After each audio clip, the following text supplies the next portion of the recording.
Are you struggling to stick to your priorities?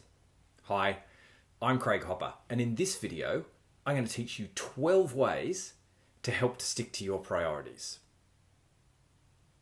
If you're struggling to stick to your priorities, then the chances are they're not your priorities. They're somebody else's. You haven't found yours yet. Nothing helps focus the mind more than a crisis. Now, none of us like crises, but the good thing that comes from a crisis is that singular focus, that focus on something that's meaningful. Everything else becomes a no. Now, I'm a recovering people pleaser. Everybody else's agenda used to be mine. So I didn't always get my stuff done. Then, unfortunately, my wife was rushed to hospital. It was very serious. I won't go through all of that, but at that moment, I became a world-class prioritizer. Everything else was cleared away. Everything else was a no. And for that period of the crisis, I was awesome at prioritizing. Now, luckily, from this breakthrough, I've been able to retain the ability to prioritize well. And now I'm getting lots more done. So, how can you improve the way that you stick to your priorities? Here are my 12 tips. First and foremost, work out your why. Your why needs to inform your priorities. When you're acting in integrity with your why, your reason for being, why you get up in the morning, why you've been put on the planet, when you're acting in integrity with that, when there's congruence, it's so motivating. In fact, motivation just comes off the table. This is what you want to do. It's so easy to make time for it. It's so easy to clear the decks. So work out your why.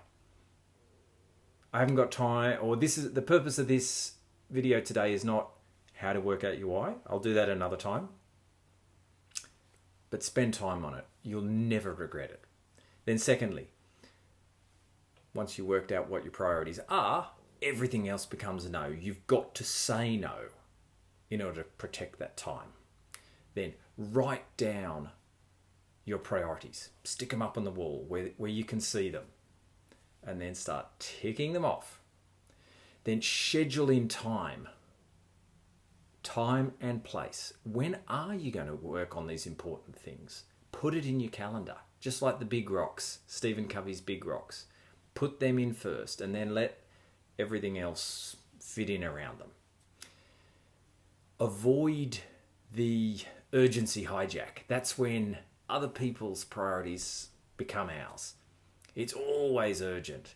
And when things are urgent, we run the risk of making an emotional decision instead of a thinking one. Okay? Take time, take a breath, think about it before you agree to something, because you may have just given away your focus time and all of a sudden you're not making progress on your priorities. Multitasking. Sounds awesome, but it's not. It doesn't work. The human mind just wasn't built to do multiple things at once. Singular focus means we're productive and we're doing well. We're applying all of our abilities to the one problem. Avoid distractions. So remove yourself from distractions, close the door, go somewhere else, turn off your phone, turn off your email, turn off social media, whatever it takes, but protect that focus time. Obstacles. We are always going to come up against obstacles. Certainly if it's hard, and often meaningful, valuable things are hard. So then the obstacle becomes our goal. We need to lean in. We need to really double down and put the effort into getting past or through that obstacle. You can't shy away from it. Linked to that is commitment. Commitments need to be real. The easy stuff is easy, right? That'll happen. What makes a difference is how we handle the hard stuff.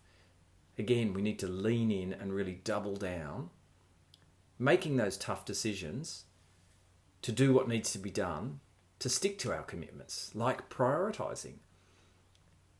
Prioritizing is actually about what we say no to rather than what we say yes to. Focus.